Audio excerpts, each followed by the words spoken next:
Hello guys, welcome back to another video, and today I'm here to do part 3 of my review of cards from the upcoming Covert Operations expansion for the game Cards. And as you know, the expansion comes out June 11th, so we're getting pretty close there. That's just in 5 days as of the day of recording, June 6th. And today I'm going to be going over all of the cards that have been revealed up until June 3rd. So there have been a couple more cards revealed than what I'm going to be talking about today. But that's just because I figured I want to keep this video into a relatively short amount of time. We don't need to do some 3-hour monstrosity. Don't worry, I will be covering every single card that's coming out in this expansion. It just might be tomorrow or the next day. But with that all being said, let's roll the intro and then get into the cards, because there's some spicy ones here today. What a performance there by J-King. J-King, full plot armor. J-King is pushing himself into the ranks of the legend. J-King is our world champion! J-King 7! What? The back-to-back Cards world champion! Alrighty, so the first card we have here is the number 9 Commando. And the card art for this is incredibly blurry for some reason, but it's a 1-cost British standard with deployment, set the defense of target enemy unit to 1. Now this card, this is a very interesting card, because the effect is essentially like Monsoon Rot effect, but on a single target on a stick. Because it's a 1-1 body. The 1-1 body is really not going to matter. The 1-1 body is largely irrelevant. However, it's not completely irrelevant. Like, this is... If you're gonna have an effect...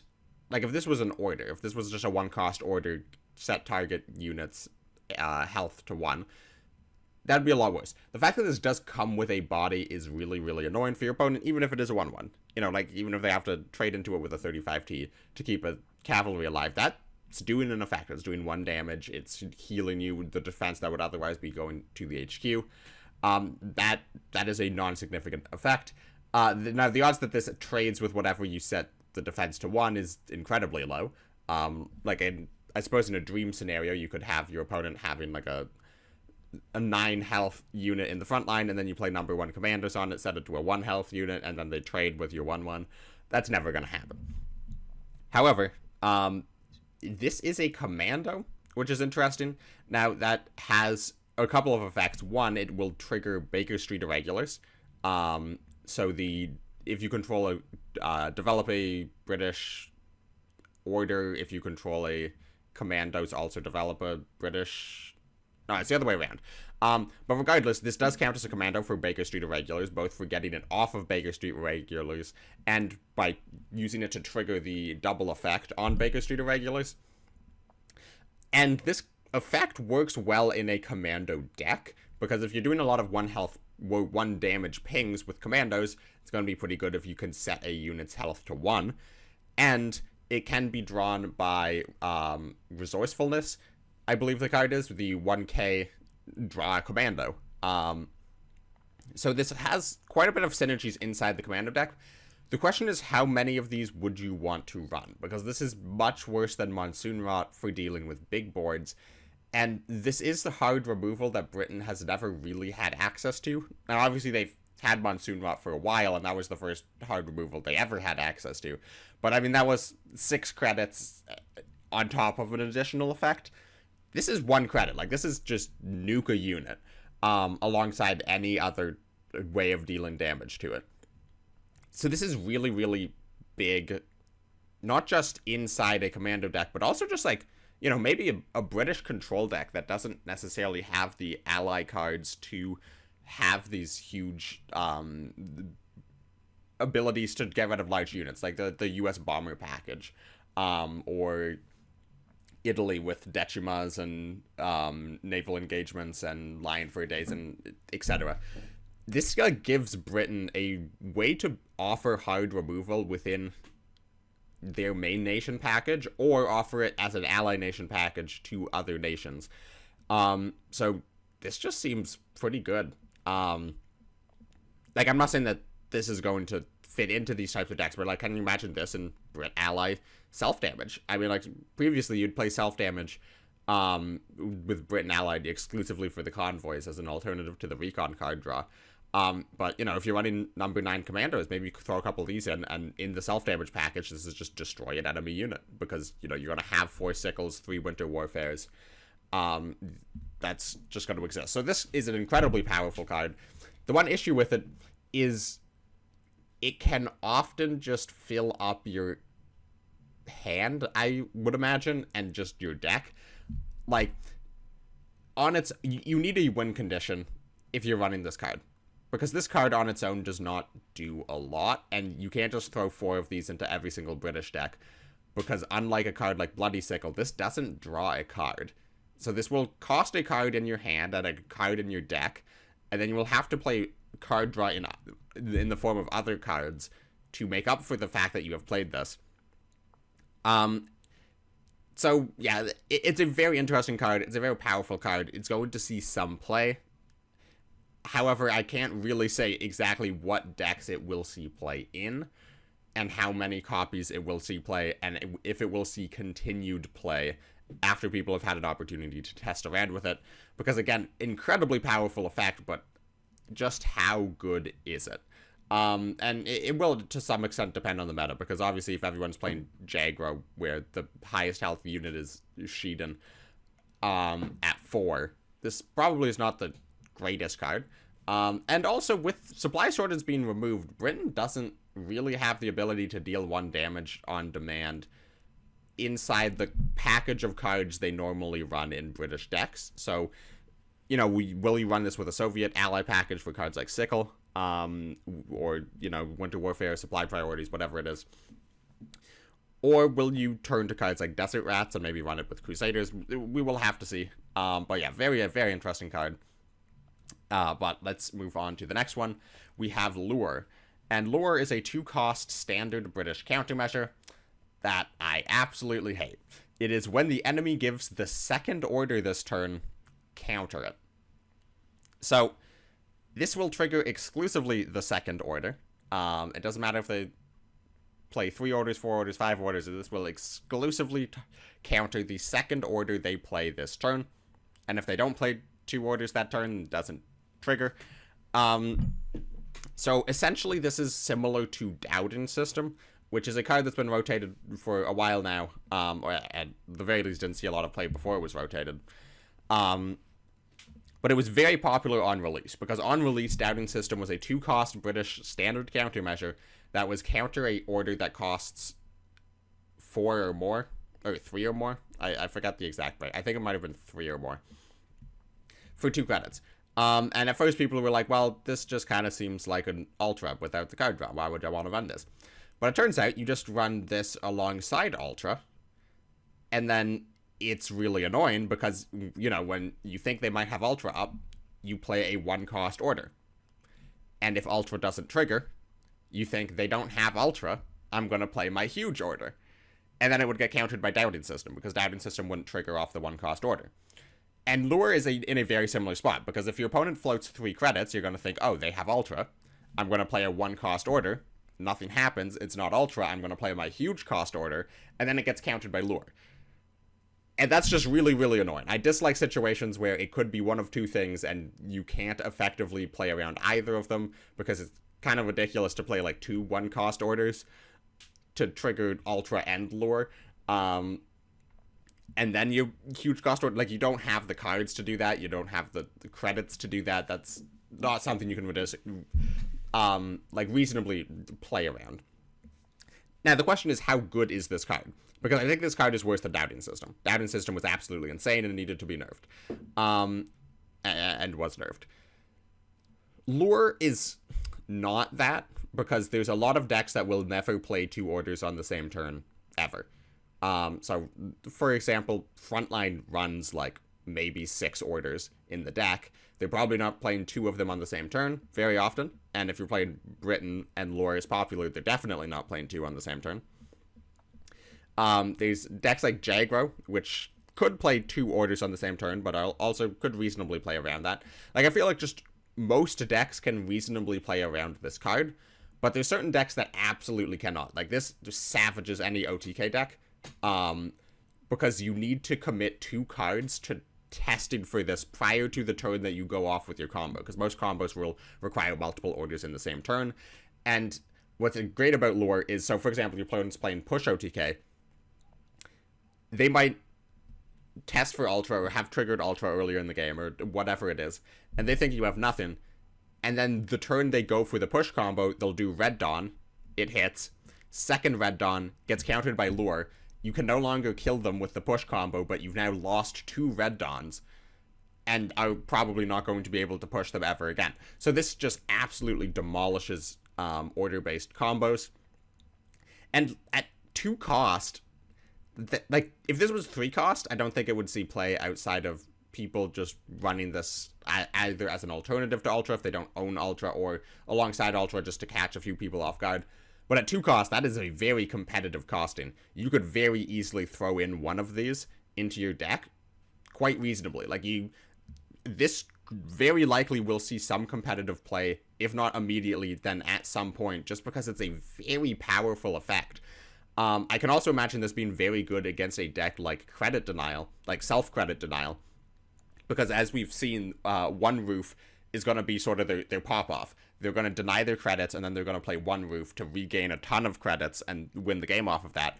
If you can hold up a lure, you know, maybe they're on a turn, like, they have 5 credits, and their plan is to do Air, Land, and Sea, One Roof to gain 12 credits, and then do the rest of their turn. They play Air, Land, and Sea, go down to 4 credit slots, and then they play One Roof, and then you hit it with lure, and now they have 4 credit slots, they don't have One Roof anymore, and they don't have the credits from One Roof, so they can't do anything that turn. You've just completely bricked their turn, you've bricked their hand, you've bricked their deck.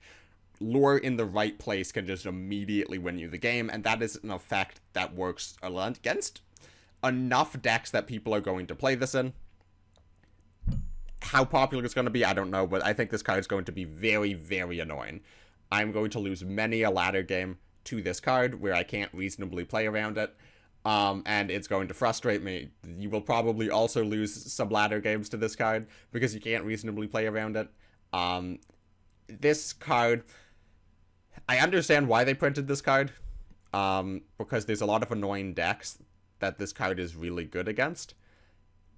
I just sort of despise this card. Like, the way Cards does countermeasures is just inherently frustrating, and then when you have 2 countermeasures that have sort of inverse effects and you can't play around both of them and you have no idea which they could have, because unlike a game like Hearthstone with secrets where you play it once and it shows that they have a secret up and they can never not have it up, which means you could always test for it, and if you test for it once and it doesn't trigger, then you know it's not that forever until they play a second secret. Whereas Cards, like, you know, they could play lure, they could hold up lure, you test for ultra, it's not ultra, you're like, okay, it's not ultra, I'm going to play around lure, and then the next turn they hold up ultra instead of lure, and then you walk into ultra.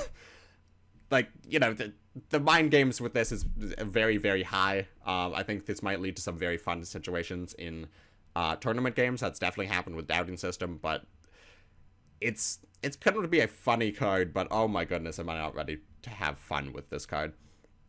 But let's move on to a card that I'm not going to spend like 10 minutes talking about. It is the Cameroonians. So this is a 7-cost, 7/8 guard for Britain. Huge stats, huge guard, similar to the... Why am I forgetting the name of this card all of a sudden? The Grenadier Guards, which is the 6-cost, 5/9 guard for Britain. So essentially this is 1 cost more for +2 attack, -1 health. And that is not a good trade-off. 7 attack is going to matter almost never. And you're playing a massive, expensive guard. You want to play it for the health primarily. And 5/9, 5 is like the golden number where it will kill basically everything in this game. And then it has more health than 8. It has 9 health. That's really good. So you're paying an extra credit for a worse body. It's got to have an insane effect because Grenadier Guards just has guard. And this card's effect is draw 2 cards when you give your second order in a turn. So if you can play 2 orders in a turn while this is on the board, you will draw 2 cards on top of the effects of whatever those orders are. Is that good? Not particularly. If this was a Soviet card, I think this might see play. If this was a German card, maybe this could see play. If this was an American card, probably not, but, you know, maybe it could see play. Japanese card probably wouldn't see play. But I think basically every single nation, it is more likely to see play than in Britain. Why? Because Britain has better large guides, and they have better card draw. Why are you running Cameroonians? Like, I suppose there's an argument that you could combine multiple effects into a single body. So maybe you want to run more card draw and you want to have a big guide, but you're at limited deck space because of other reasons. You could run Cameroonians to act as card draw and big guard. But also, outside of a ramp deck, it feels very difficult to imagine a world where you can consistently use Cameroonians as your card draw. Because if you're playing this on turn 7, it's probably just going to die. And if you're waiting until, like, turn 9 and playing this and then playing 2 1-cost orders, it means, 1, you're waiting to play the huge guard. So if your opponent's doing anything aggressive, they're probably just killing you. And 2, it means you're running 2 1-cost orders in your deck that you're willing to play at will to trigger this effect. And in which case, this is just an expensive Crusader. Like, think of it that way. Crusader is you draw a card every time you play a British order. This is draw 2 cards when you play your second order. So it's essentially just a worse Crusader effect that works for all nations, I suppose. That just doesn't seem that good to me. Like, this is a fine draft card, and if you have a low collection and you get this from a pack, like, sure, throw it in your deck, it's probably going to be fine. Like, it's a big body, it has a guard, and it can give you conditional card draw. That's not a bad effect in a card game. This is just not gonna make any competitive lists, I don't think. Well, at least I don't think it is going to be a good card in competitive lists. I could see people trying it out. But yeah, this just seems like a bit of a greedy card. Like, I could see people playing this in, like, Britain, US ramp, where they're just trying to maximize the greed. They, like, cut convoys and run 2 Grand Guards, 2 Cameroonians, and then the whole Halifax bomber package. But, you know, those decks aren't going to be good. So yeah, that's basically all I have to say about Cameroonians. Then we get on to some British elites. We have 2 here to talk about. The first one is Bow Fighter 6F. So this is a 5-cost 4/5 fighter with the passive effect, British air units you deploy get +2/+2. Note, this does not count itself, so this does not play as a 6/7. If it did, that would be insane. It does not. This plays as a 4/5, and then any British air units you deploy after this get +2/+2. So obviously the idea is you play this in a British air deck, where you have all of the 1-cost British air units, which you already do because of close air support. And then you play Bowfighter on 5, and then they can't remove it. And then on 6, you do, like, Swordfish, Gladiator, close air support.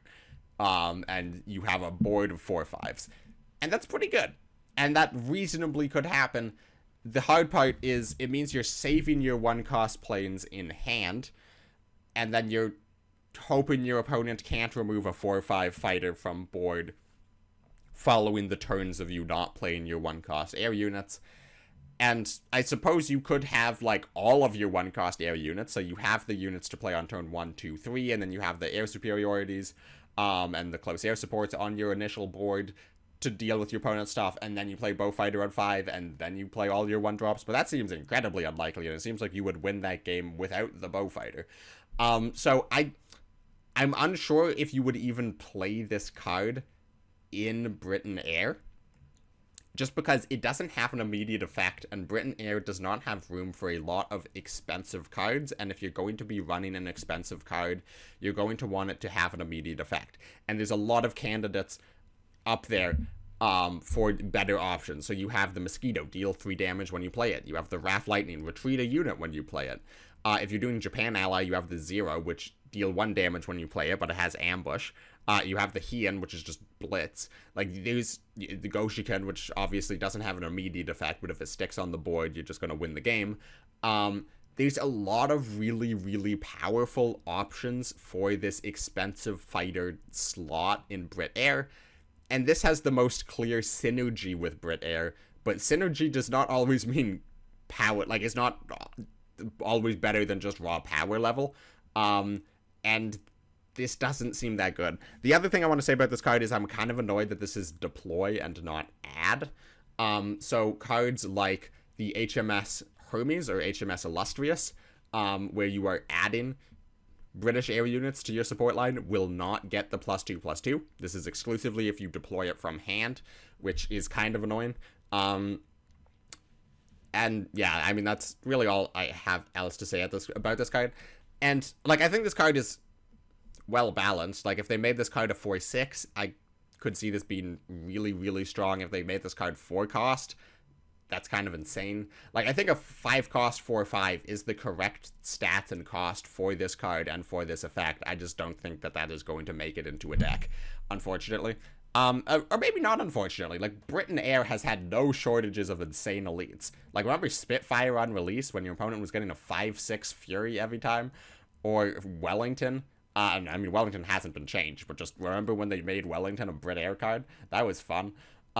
Yeah, I don't know. I think it's cool for Britain Air to have a interesting option that is probably not going to be competitive. But then we get onto an elite that is competitive. We have Wave After Wave, which is a British 6-cost order elite. Deal 2 damage to all enemy units. If this is the second order you give this turn, deal 4 damage instead. So obviously, the card to compare this to is Carpet Bombing, which is 7 cost, deal 3 damage to all enemy units. So this is 6 cost, deal 4 if you play another order, which means you're probably not playing this on turn 6. This is coming out on at least turn 7. So basically, it is a conditionally better Carpet Bomb, but worse sometimes. The difference is, a card that conditionally does 4 damage to all enemy units, as long as you can reasonably hit that condition, is a lot better than Carpet Bombing. Because 4 is an important breakpoint in this game. I talk about breakpoints a lot, but health breakpoints against a deck, like particularly looking at Frontline, where a lot of their cards have 4 health. Like Sherman has 4 health, 5th Rangers has 4 health, has been rotated, might be replaced by 1st Marines, that has 4 health. A lot of cards have 4 health and not 3 health anymore. Like, think of the 0/4s. Most fighters have 4 health, like Shiden, Goshikin. Like, this card, dealing 4 over 3 is quite important. Now, the question is, how consistently are you going to be able to trigger this early for 4? Now, like, you don't have to do it on 7. Like, you can do it on 8. With a 2-cost order. But just how consistently are you going to be able to run these low-cost orders in a Britain deck? And I think the answer is fairly consistently. And there's also going to be situations where you're against Jagro and you're just willing to play this as 2 damage, because 2 damage might just do the same as 4 damage if all of your opponent's units are 2 health or less, or at least all the ones that you need to kill immediately. So, you know, just playing this as a 6-cost deal 2 damage doesn't sound good. Like, that sounds actively bad. 6 cost, deal 2 damage to all units. But if it clears the board, you are willing to play it like that. So it's important to keep that in mind as well. This could come out a turn earlier than Carpet Bomb to accomplish similar effects against some decks. So this card it's not end of the world insane. So there's a couple, like, absolutely insane board clears, particularly looking at Depths of Winter. Where it's just like, you know, you get it once per game and you just annihilate the board. This is not that. This is a similar power level to Carpet Bombing. I think this is slightly better than Carpet Bombing. It's certainly going to see a lot more play than Carpet Bombing, at least currently. But this is also going to be in a world post-Monsoon Rot supply shortage. So that's going to be very interesting to look at. Like, Britain is probably going to go back to Carpet Bombing, so I think you are probably going to be running this alongside 1 or possibly 2 Carpet Bombings. Like, Britain might just do Wave After Wave and 2 Carpet Bombings, and just try to really blow out these board-dominant decks, but that is going to come down to some key damage breaks. But yeah, a lot of people said after Commonwealth, Monsoon Rot, and Supply Shortage getting rotated, Britain's dead.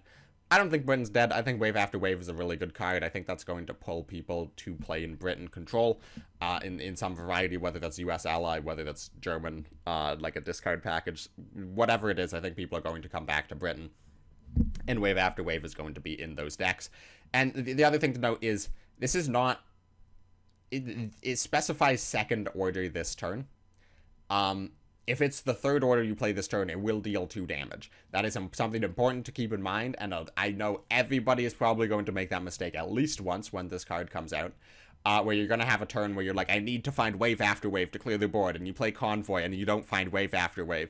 So you play a second Convoy, and you do find wave after wave, and you play it to deal the 4 damage, but it deals 2 damage, and you die anyways.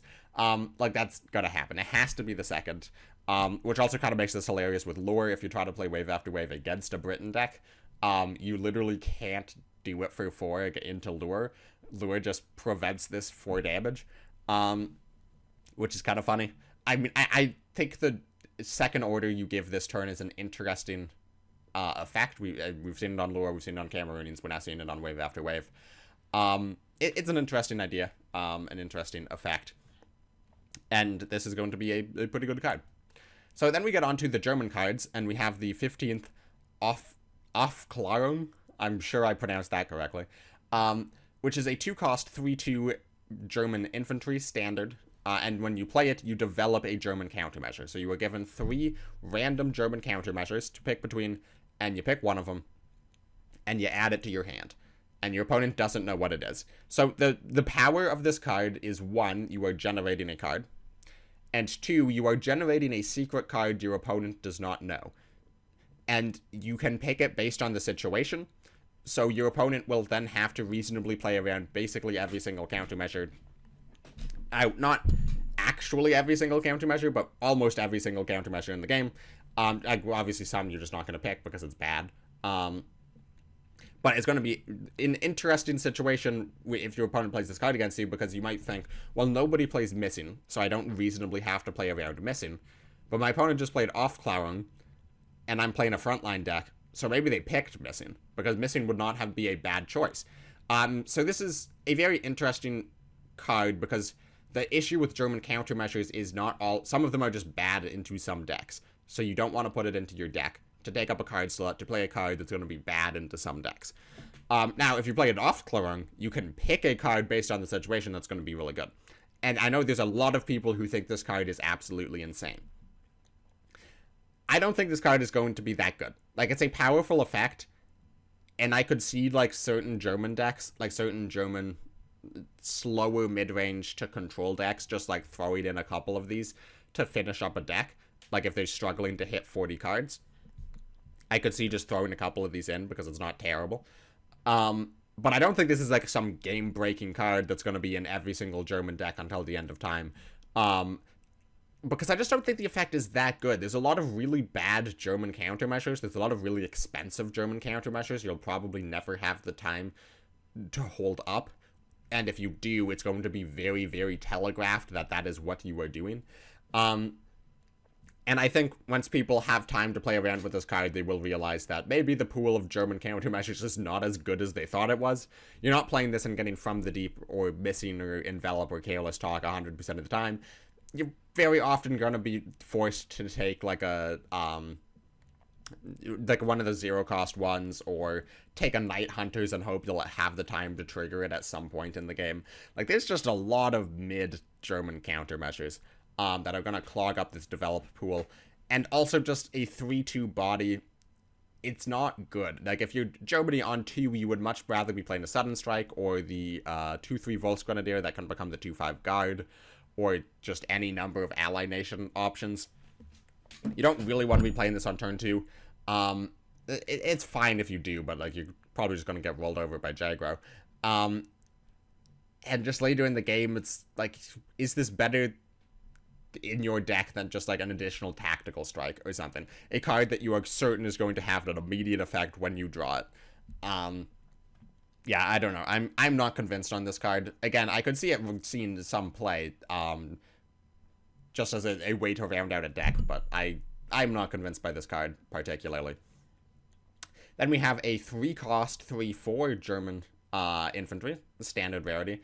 When this unit moves into the front line, units there get +2 attack. So this is the way this is worded certainly seems like this is not a passive effect, but rather an effect that can trigger multiple times. Like assuming that this gets retreated and then pushed up, like it will have an immediate effect of giving units in the front line +2 attack. It implies itself because it doesn't say other units. Just when this moves to the front line, units there get +2 attack. So it's a 3-cost 3/4 infantry, not bad. The fact that it doesn't have blitz does make it a little bad. And it doesn't have any immediate effects, but it moves to the front line as a 5/4. Okay, still pretty bad, but it also gives immediate +2 attack to any other units you have there, which can act as like a sort of like a mini blitzkrieg type effect. I don't know, it's just not working with this card. It's just a little too slow, a little bit too inconsistent. It's very reminiscent of Africa, the Africa Regiment, which is the 3-cost 3/4 German infantry. When this moves to the front line, deal 3 damage to the enemy HQ. Very similar to that, where it's just like, I see what you're going for, and in draft, this can probably work reasonably well at low ranks. This can work reasonably well, but just anything competitive, this card is far, far too slow. This is kind of just like a pack filler, to be honest. Then we have the 171st Infantry Regiment, a 5-cost 3/7 German infantry. A lot of German infantry here. This one has blitz and has the text, has +4 attack if this is your only unit. So if this is your only unit, it is a 5-cost 1 operation 7/7 blitz. And that is 7 attack on your turn and your opponent's turn for as long as this is your only unit. And that's not terrible. I think this is most comparable to the 989, which is a 3-cost 3/3 blitz, gets +2/+2 if this is the only unit you control. And people run that in German control as a 3-cost 5/5 blitz to just remove enemy units from the front line. So this does a similar thing. Obviously, it's 5-cost instead of 3-cost. So you're paying 2 extra credits, which is 2 turns later, because this is a type of card you want to be playing immediately. And the benefit is it's a 7/7 rather than a 3/3, or sorry, 5/5. And if you do have other units, this is much better than 989 because it has a 3/7 body, which is still pretty good. And it can still go up to a 7/7 later if you then trade off your units or they get removed or whatever. So this is much better than 989 in every single way, except for the fact that 989 comes out on turn 4 or 3, and this comes out on turn 6 or 5. And that is a huge difference. I think this is worse than 989 in any control deck as just a type of removal, unless, like, I don't know, self-damage gets super popular and there's a lot of 6/6s running around. But, like, realistically, 5/5 is going to be enough to trade out any unit and then have a body left over to need to be removed. So, not in control decks, I don't think this is going to work out too well. So then the question becomes, will you run this in anything that's not controller? Will you run this in anything German aggro? Absolutely not. Far too slow. German midrange, I could see a world where you run this in German midrange. The issue is you have Schützen and Panzer Grenadiers, and both of those are much better than this. So I could see a world where Schützen and Panzer Grenadiers are rotated or nerfed into the ground in the future. And maybe German midrange decks start to look at this card more. But then, why are you playing German midrange if, like, 2 of the best cards in the deck got nerfed into the ground or rotated? So yeah, I think this is a very interesting card that's just on the cusp of playability. That, like, maybe people will experiment, maybe I will experiment with at some point. But for the time being, I think it's just below what it would need to be a great card. In competitive sense. In draft, this card's absolutely insane. So then we get to the last German card we're going to be talking about here today, which is a Bridge Too Far. So this is one of these countermeasures that you're going to be getting off. You're developing off the Aufklärung, and you're using in the German countermeasure deck, I suppose. And a Bridge Too Far is a 5-cost German countermeasure. And we've only seen one other 5-cost countermeasure in the game, which was Entrapment. And this one is at the end of your enemy turn, at the end of the enemy turn, add a Panzer 3J to the front line if possible. Otherwise, destroy all units there. And this is a very fun text. So the Panzer 3J, in case you're wondering, is the 4-5 Blitz.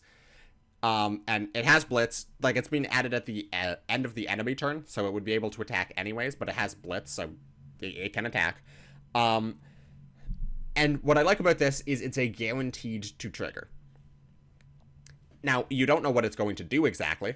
So, you know, you might hold this up while the enemy has an empty front line because you want the tank to apply pressure to help finish the game. And then your opponent, like, blitzes up a 1-1, and then a bridge too far will destroy the 1-1 instead. And that's not that good. However, you might hold this up on an empty front line to get the tank, and then your opponent pushes, like, 12 credits worth of units to the front line because they're playing, like, US front line or something like that. They're trying to set up a blitzkrieg. And then all of them get destroyed by a bridge too far.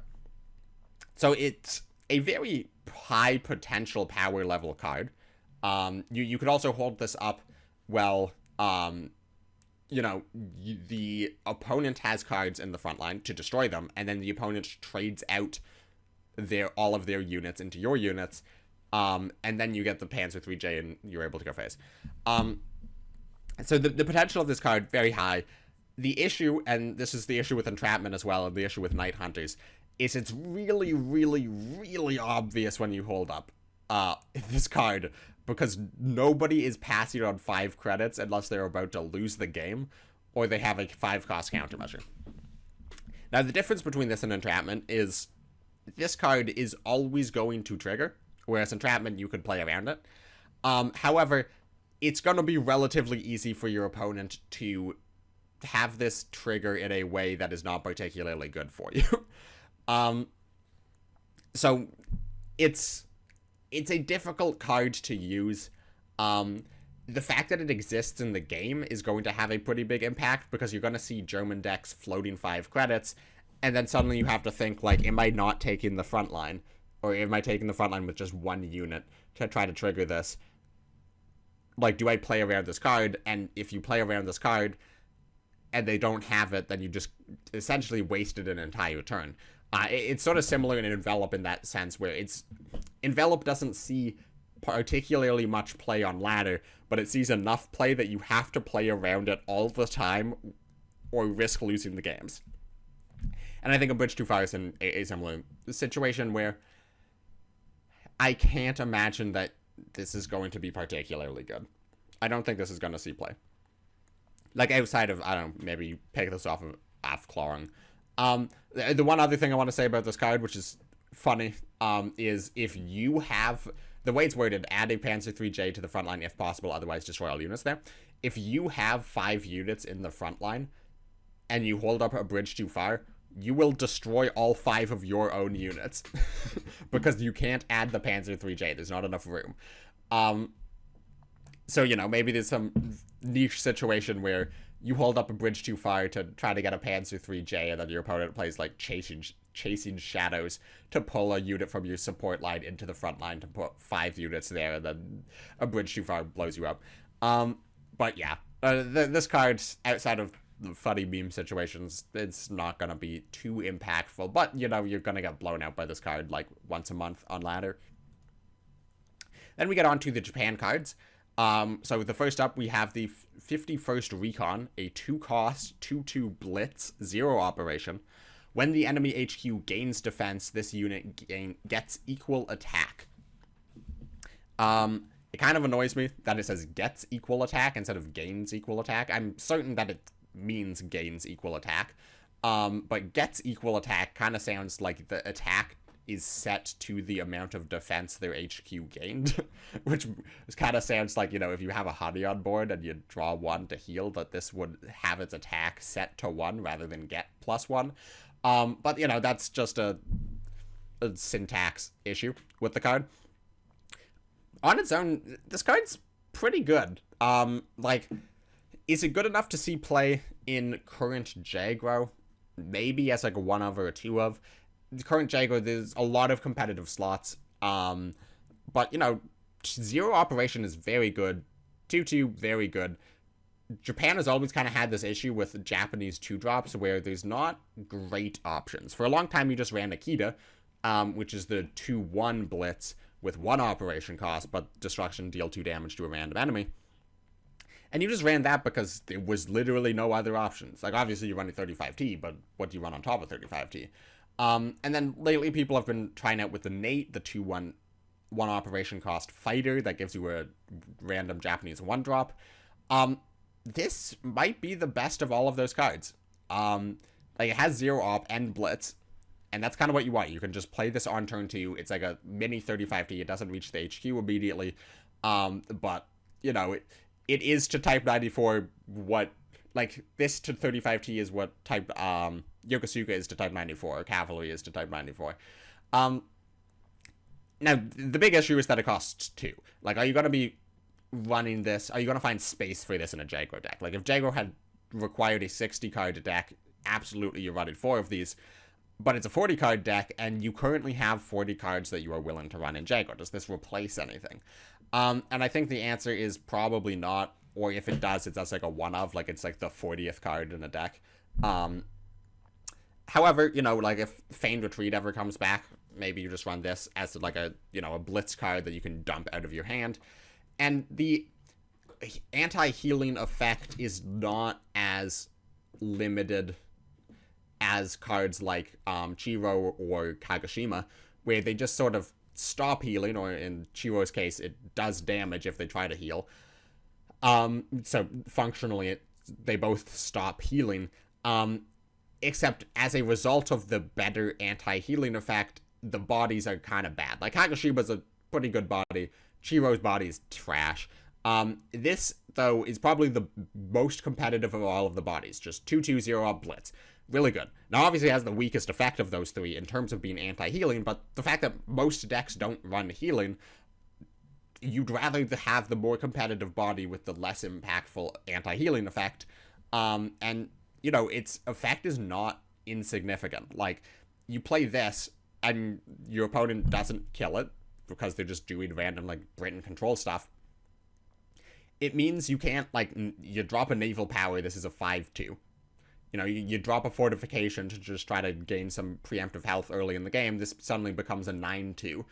You know, you play a Glamour Boys, this becomes a 6-2 and then trades out the Glamour Boys. If this is on the board, it drastically limits the ability of decks to heal, and that might be enough depending on the meta. I kind of doubt we're going to have a super Brit heavy, super heal heavy meta following this expansion, but, you know, you never know, and you might just run a couple of these in your deck and then run into these situations every once in a while where you just kind of blow a British player out of the water because they can't kill this, and its attack buff is just too insane for them to really get around. So yeah, you know, it might just snowball and win a couple games, and that's kind of what you want out of a 2-drop in Jaguar. Then we get to a very interesting card, the Kawanishi E7K, a 3-cost, 0 operation, 1-2 Japanese fighter standard. So a 3-cost 1-2 fighter is absolutely terrible. Absolutely terrible. Does not matter what, like, it just, it's a 1-2 fighter that doesn't do anything when you play it. It sounds awful when you describe it that way. However, it is covert, and the effect is reveal gets +2 attack if it is your turn. So that means if the opponent attacks into this, it is a 1-2 fighter. A 3-cost 1-2 fighter that did nothing. This was just absolutely awful. If it gets revealed on your opponent's turn. Which means, like, you know, like, you play this on 3, your opponent breaks through the front line and trades a 35T into this, and you probably just lose the game on tempo because you just got blown out. However, if this sticks a single turn, like if your opponent cannot reveal this the turn you play it, it is a 3-2 fighter with 0 operation cost. And that's pretty good. Would you play a 3-cost, 3-2 fighter, 0 operation cost? Maybe. Straight up, like, maybe. And the other thing is this can't be targeted by orders on the turn it's played, so it's essentially guaranteed to attack at least once, if your opponent can't remove it with units. And if you're playing this in a Jaguar deck, they probably can't remove it with units, because hopefully you will have played, like, 2 to 3 units by the point you play Kawanishi, to trade out enemy units and take the front line. So, you know, 3-2-0 operation cost, pretty good. Like, that can get really annoying really, really fast. And obviously, the +2 attack, if it's your turn on reveal, you're going to reveal this on the first turn you can, 100% of the time, because it has 0 operation cost. There's no reason not to. And this is the only covert card with a non-1 operation cost. And I guess the idea is you're never moving this to the front line, or like almost never moving this to the front line. So it doesn't matter if your opponent sees that it has 0 operation cost, because they're going to see its 0 operation cost when it is revealed. But there is very niche situations where your opponent could move this to the front line, and then you have to be paying a lot of attention to see that they didn't lose a credit slot when moving a covert unit to the front line, and then you know, oh, I know that's a Kawanishi. However, if you're in a situation where you're pushing Kawanishi to the front line, you probably lost the game. So yeah, it's a very interesting card that honestly could see play in Jagro. Again, is it better than the best 39 cards in Jagro now? Probably not, but in the future, if Jagro loses a bunch of cards to rotation, or has a bunch of cards that are nerfed, you know, this is a fine 1 of 2 of card in Jagro. Even if it's the only covert card in your deck, it's still fine. Like, it's fine if your opponent knows what this is. If they can't, you know, if they can't reveal it, they can't reveal it. This also sort of makes, this is the second Japanese covert card we've seen so far. This makes Japan an interesting ally for like a Soviet Japan covert deck. Now, obviously, we've seen a lot of covert stuff for US, so the natural thought would be Soviet US or US Soviet covert. Maybe Soviet Japan is the way to go, or Japan US or US Japan. It's sort of interesting that we're sort of seeing like a third nation have enough good and interesting covert cards that maybe want to run them. So yeah, it's an interesting card. It's going to have an interesting impact on the meta. But yeah, it probably won't see too much play. You know, if you see Japan drop a covert card, it's probably Kawanishi though. Then we have the Sioux Regiment, which is a 4-cost 5/4 Japanese infantry limited. Deployment, target a unit. Destruction, destroy the unit targeted. So this is a very interesting effect. It's kind of hard to judge how good this effect is. So you can, it's kind of like a Sendai. Like, when you play it, it has no immediate effect, or at least it has very little immediate effect. Like, now, if you play this into a countermeasure, like, if you play this into a From the Deep, it's literally just a 4-cost destroy a unit, and discard their countermeasure, which is pretty good. But beyond that, I feel like they have to have a unit that doesn't trade out with a 5/4. Like, if you play this on, like, you know, like a Sherman, they're just going to trade this into Sherman, and then it's fine. And I guess there's some value in forcing that trade, but I feel like not enough value for you to want to run this card in your deck. So you're going to need to be playing this card on a unit you otherwise cannot destroy. So you're going to be wanting to play this on like something smokescreen that you don't have removal for, or on like an artillery in the support line, or a bomber in the support line that you're otherwise unable to reach. And then your opponent will eventually be forced to kill this card, which will then destroy their important card. The issue is, I feel like there's just not enough of those in the meta going around where you are interested enough in running this card in that deck. So, like, I think it's going to be a fine card at low ranks. It's a fine, like, popper card. But is this a competitive card? I don't think so. But it's a really interesting card. It's a card where it's, you know, they removed Deadly Duty, so you can't, like, particularly easily destroy this immediately. But you could run this with the Soviet destroy an infantry, turn it into a tank of the same cost, as just an immediate removal. But, you know, then you're playing Soviet Japan or Japan Soviet with a 2-card combo to destroy a unit, where why don't you just destroy units in any other manner of ways? But yeah, it's an interesting card. I doubt we're going to see this too much. Then we get onto the Soviet cards. We have Field Recon, which has a pretty funny card art, if I do say so myself. It's a 2-cost Soviet order, standard rarity. Give target infantry or tank +2/+2 for each covert unit you control. Now, at first, you might look at this and be like, well, that scales really, really fast. If you have, like, 3 covert units on the board, this is +6/+6. And to any infantry or tank, that's pretty good. That's insane. This card's great. This is going to be a staple in the Covert deck. The issue is, it's Covert unit, not unit with Covert text on the card. So the units have to be Covert. So it's +2/+2 for every unrevealed Covert card you control. Which means that you need a revealed card on the board that is an infantry or a tank, and then a large number of unrevealed cards on the board. And that just feels like a little bit too much setup. Like, if it's doing +2/+2, it's not good enough to run in the deck. If it's giving +4/+4, it's up there. It depends what units you're able to run in the deck. But, like, that's +4/+4, you're getting there. And +6 was +6, and anything beyond that, obviously, you would run this card. The issue is, I feel like this is very often going to be in the +2/+2 category, where you play a Covert unit, and then you play this, and then you trade out. Because your opponent's going to be trying to reveal your Covert units as quickly as possible, and you're going to need to be revealing your own Covert units pretty quickly, or else you are going to lose the game.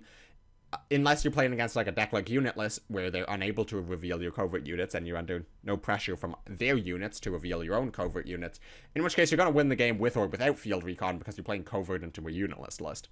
So yeah, I feel like maybe you run this as, like, a one-of in a Soviet Covert deck, but at the end of the day, I think this card is just a little too situational for you to really want to run this, and just getting more stats is not what the Covert deck needs. The Covert deck does not have any issue with getting stats. The Covert deck has an issue of not being incredibly slow, of having all of these huge statted infantry that don't really do anything when you play them, and then you actively don't want to do anything with them for a couple turns after you play them.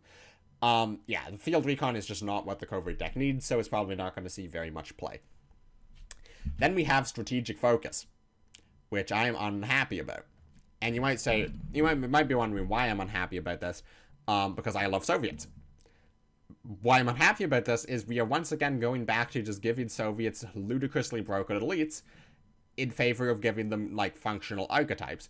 And this has been an issue for quite a long time for Soviets, where Soviets just get insane, relatively vanilla cards in favor of getting interesting deck archetypes.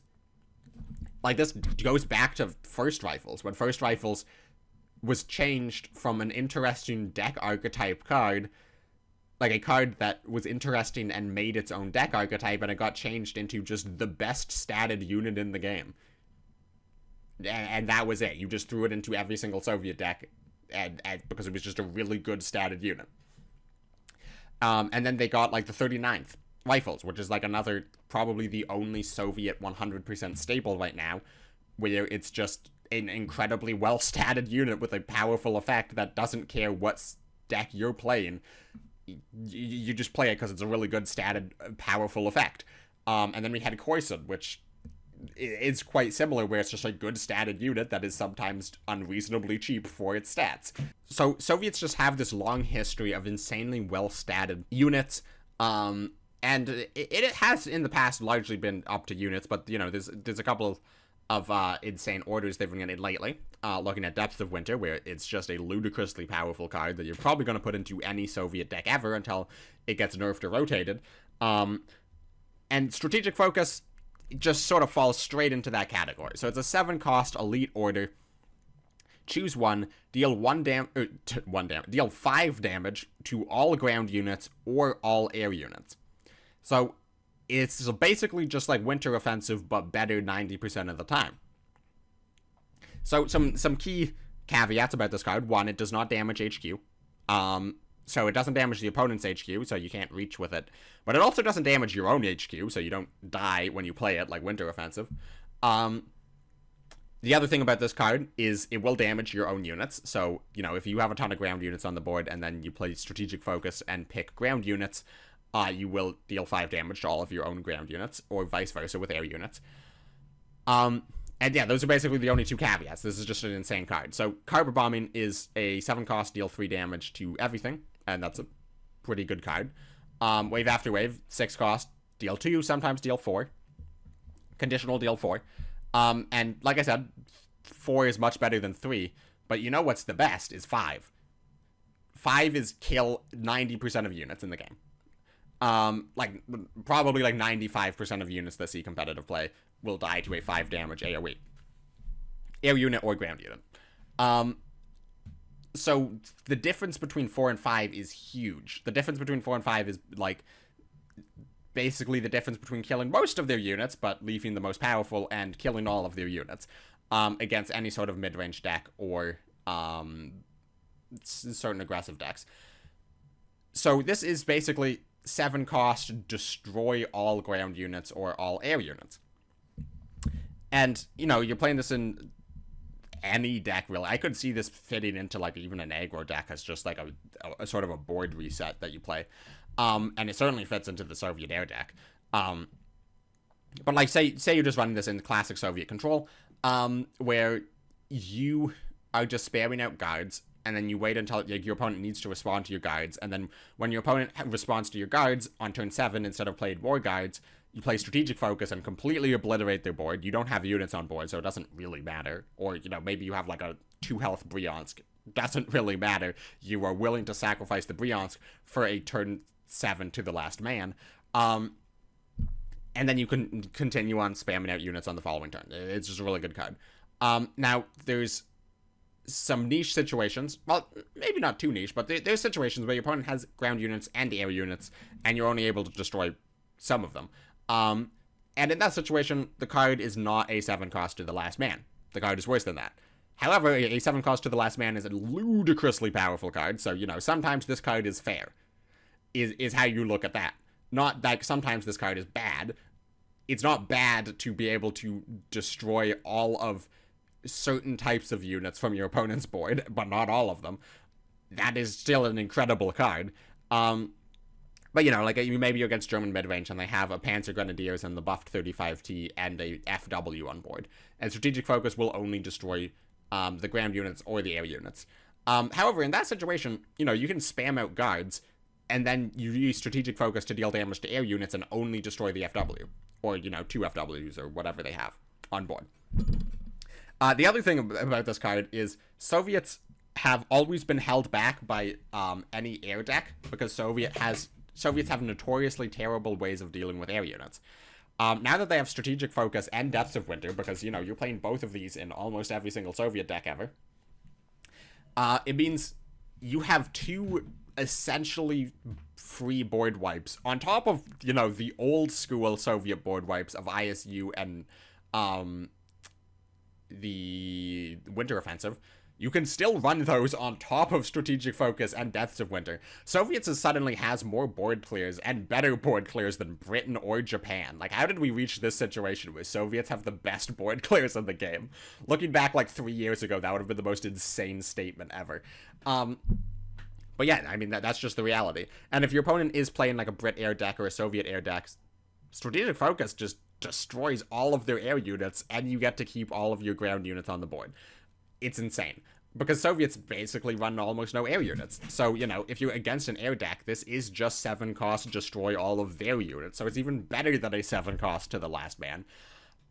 And you can play this in an air deck. You can play Soviet air, where all of your units are air units, and the vast majority of decks you will run up against are running almost exclusively ground units, and Strategic Focus is once again a just better 7 cost to the last man, where it's only destroying their units, or almost only destroying their units.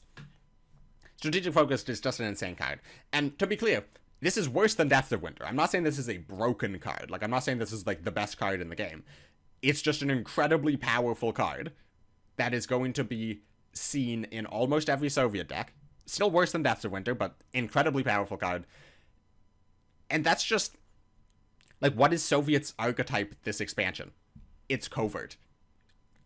And you run this in Covert because it doesn't damage your Covert cards. Same with Depths of Winter. Neither of them will affect your Covert units. So if you have, like, a bunch of Covert units on board, you Strategic Focus the board, and then you reveal your Covert units on an empty board. But, like, you know, they have Covert. That's an incredibly boring and questionable whether it's even going to be a playable archetype. And then what? They just have good cards. Can Soviets' archetype not just be getting broken cards? Like, just getting better elites? than other nations. It's really frustrating as a Soviet player who loved the old school design space and archetypes of Soviet control. For like the last 3 years, Soviet control's like theme has just been play good elites on curve. I don't know, it's just an incredibly boring design space for me. I'm gonna play this card, and I'm gonna have this card played against me a lot, and like, it's just a board clear. Like, it's not a uniquely frustrating board clear. It's, again, it is not as good as Depths of Winter. It's also far less tilting than Depths of Winter, because there is counterplay to it. Like, having a diverse board of unit types makes this card harder to use. You know, there is a damage point, so you can get units out of range of this, in theory. I don't know, it's an interesting card. It's just like, why are Soviets just getting good cards? But anyways, I've talked about this card too much. Let's move on to the US cards, where we have the 103rd Cavalry Recon, which is a 3-cost, 3/4, 1 operation cost infantry, standard.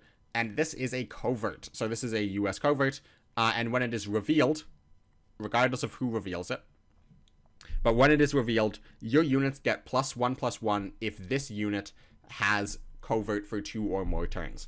And this does not buff itself. So I guess it's your other units. I'm pretty sure they clarified this does not buff itself in the post where it was revealed. And so if it was covert for 2 or more turns, what does this mean? This means your opponent is going to have 1 opportunity to reveal this card. So it's similar to Veteran. So you play this, and you end your turn, and that's 1 turn. And then your opponent has a chance to reveal it. And if they don't, it goes back to your turn, and then you need to not reveal it. And then you end your turn, and that is the end of the second turn. And now if your opponent reveals it on the second turn, it will give all your units +1/+1. Now, your opponent has 1 opportunity to reveal it, and it doesn't get the effect at all. But then will have a second opportunity to reveal it after killing all of your other units to have the reveal effect do nothing. And that kind of makes this card a little bad, because you need to wait, you need to play it, and then wait a turn, because it doesn't have blitz or anything. And then on your second turn, you need to not reveal it, and then you need to go to your third turn, and then flood the board, and then reveal it.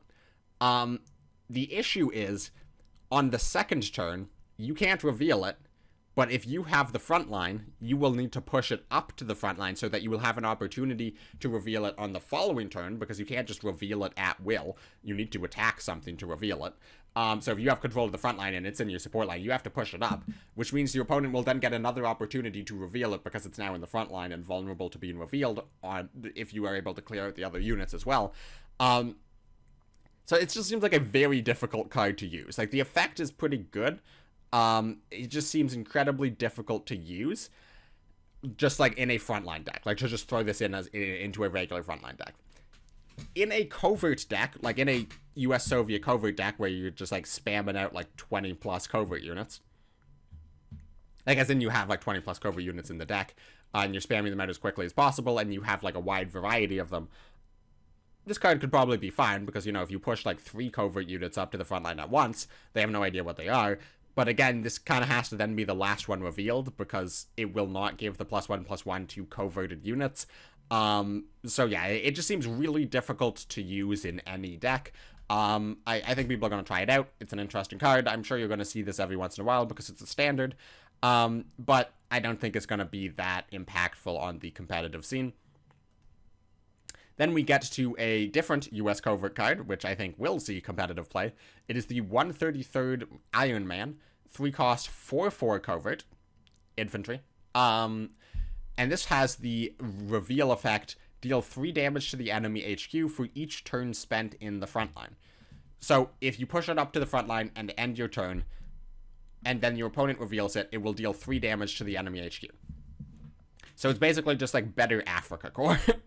Or not, a better Africa Regiment. And, you know, it's difficult to snowball with this, because for every turn it's in the front line and you're not attacking with it, yes, you are adding 3 damage to the eventual effect, but you are also missing out on 4 damage from attacking with it. So that's the issue with the card, is at most you're dealing 3 damage if you are attacking with it as soon as possible. So, you play it, end your turn, and then on the following turn, you push it to the front line. It's still coverted because it hasn't attacked or been attacked. And then you end your turn. And then on turn 3, you attack with it, and it will deal 3 damage to the enemy HQ. Because you have to end your turn for it to count to have spent a turn in the front line coverted. However, that's just good enough. Like, I don't know, you would play a 3-cost 4/4 can't be targeted US card that can't be targeted by orders or deployment effects that deals 3 damage to the enemy HQ if it makes it to the front line. You would just play that card. That's just a good card. So the fact that it can sometimes do more than that is really, really good, because again, one, just Covert on its own is a powerful effect. Like, you don't need other Covert synergy for Covert to just be a good effect. And there's situations where you're going to be against like some sort of OTK deck or fatigue deck or unitless deck, where they don't have the units. They don't have the ability to reveal this. They have the ability to remove it as soon as you reveal it. But like, if you get this to the front line on turn 4 against a unitless deck, and then you just leave it there. You play all your other units. You play your Hellcats, your Panzer Grenadiers, your 35Ts. You try to rush them down, and they try to kill your units. And they heal. But you just leave Iron Man in the front line. Say, like, you get it there on turn 4, and then you leave it there until, like, turn 12. Or something like that. That's 8 turns in the front line. Which means that's 24 damage plus the attack on the turn you reveal it. So, this card is absolutely insane if your opponent cannot reveal covert units, but can remove them when revealed. This is just, like, a really good card to get to the front line. And the great thing about this card is it's almost impossible. There's, like, the one German card, Tip of the Spear, I think. But it's almost impossible for your opponent to remove this card without triggering the effect, if you're doing that. So, you don't ever have to worry about, like, oh, is my opponent going to be able to reveal it next turn? Like, yes, you will miss out on the 4 attack, but you're still going to deal all of the HQ damage, even if it's being triggered on your opponent's turn. So, it's just a really powerful card. I think you just play this in frontline as just, another card, and frontline certainly has room in it opened up from losing Red Devils and 5th Rangers. There's now room in the frontline deck to pretty easily fit in Iron Man. And it's also not just like an auto include, because it's a good card, but like dealing HQ damage is not particularly important in frontline. And 3-cost 4/4 can't be targeted, pretty good, but it doesn't have blitz, so if the meta is really fast, this card's not particularly good. I don't know. I think this is really good. A healthy card for the game, where it's a card that it's an elite that has a powerful effect, but is not an auto-include. I don't know. Maybe you could do that for Soviets, for example. And then obviously you could run this in like a US, Soviet, US, Japan covert list. But that, I feel like it doesn't really have any synergy with other covert cards particularly. You just sort of play this for the body and for the effect of its own. And then we get to the last card we're going to be looking at here today. Is a French card, 3-cost, order, standard rarity, compromise. And this might just be the most powerful card we've looked at today.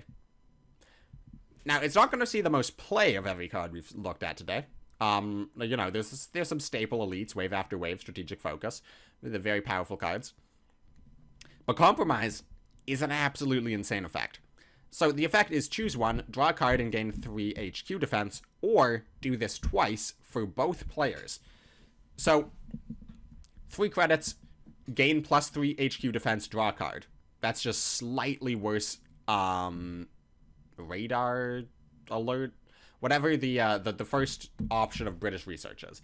It's 3 credits, gain 4 HQ defense, draw a card. This is 3 credits, gain 3 HQ defense, draw a card, but it's a standard. And that's fine. Like, you're using a French ally slot for that, so that's not great. But, like, if you're in a situation where you don't want to draw your opponent cards, you're more than happy to take a 3-cost draw card, heal 3.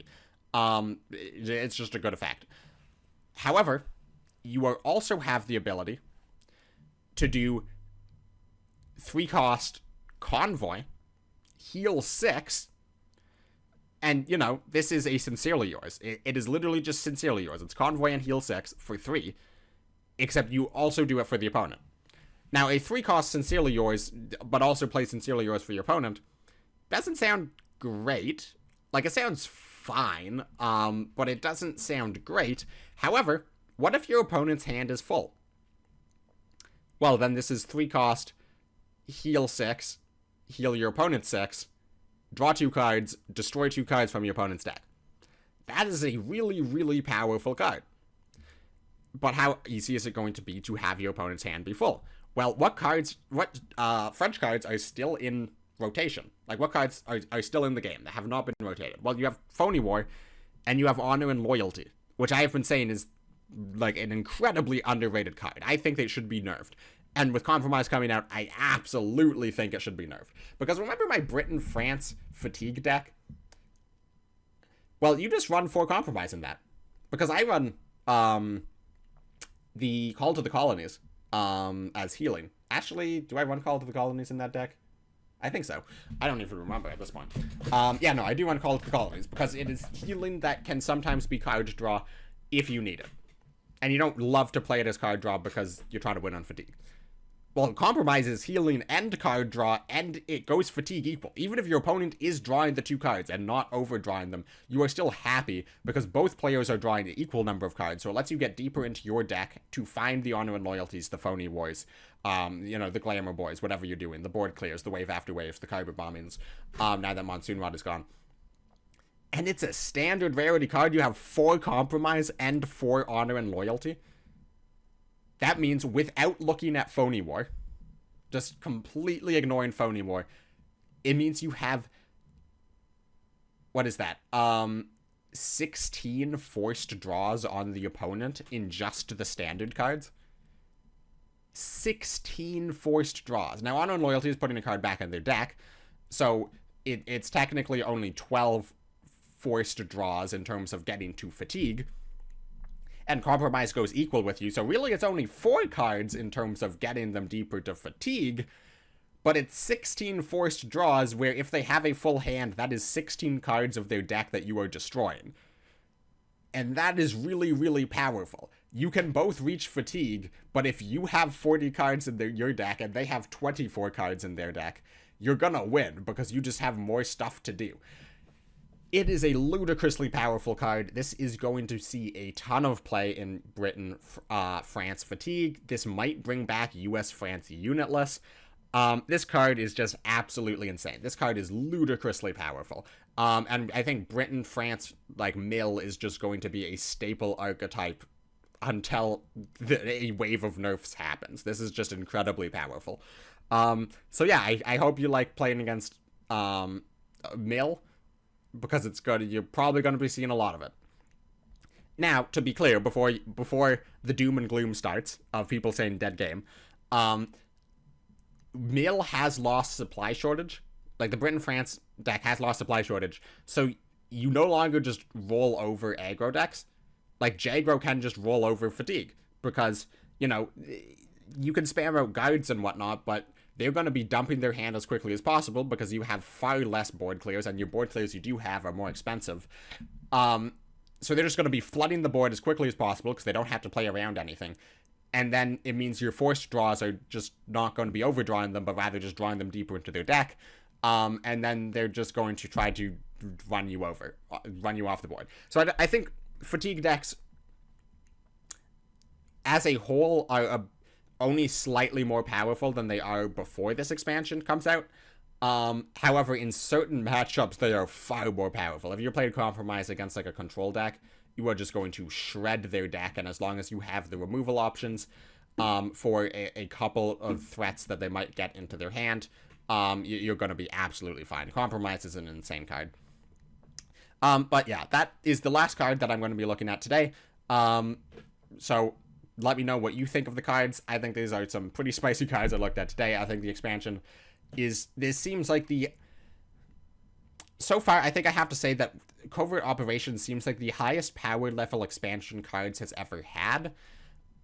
And I think that it has the most push archetypes that Cards has ever, like, any expansion has ever had. So, like, I think we're going to be seeing new decks. We're going to be seeing old decks with a lot of new cards. And part of that is power creep. Part of that is just them not making absolutely god-awful archetypes, like, you know, Repair from Brothers in Arms. That, or like Veteran. The Veteran archetype, that never became a thing. So, like, on the one hand, I'm happy that we're seeing all of these new archetypes being pushed. On the other hand, I do not want every expansion from now on to have this much power creep. I think that is completely unsustainable. I think Winter War was the best expansion Cards has ever had.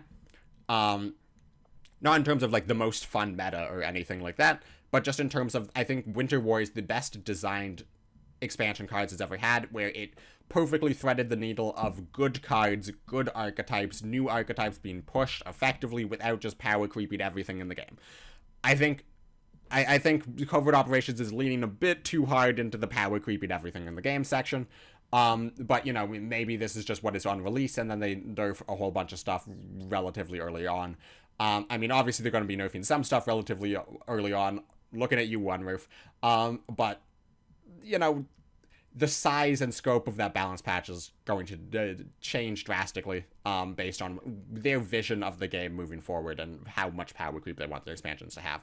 But all that being said, I'm very excited about this. I hope you are too. Let me know your thoughts down below on this expansion, on the cards I've revealed today. Feel free to join my Discord if you want to continue the conversation over there. Subscribe if you haven't. If you are able to, feel free to consider donating. It helps out quite a bit. And I will catch all of y'all in the next video, which will either be part 4 of my card review for Covert Operations, or it might just be revealing my very own Covert Operations card. So stay tuned for that. I will catch all of y'all in the next one. Thank you very much for watching.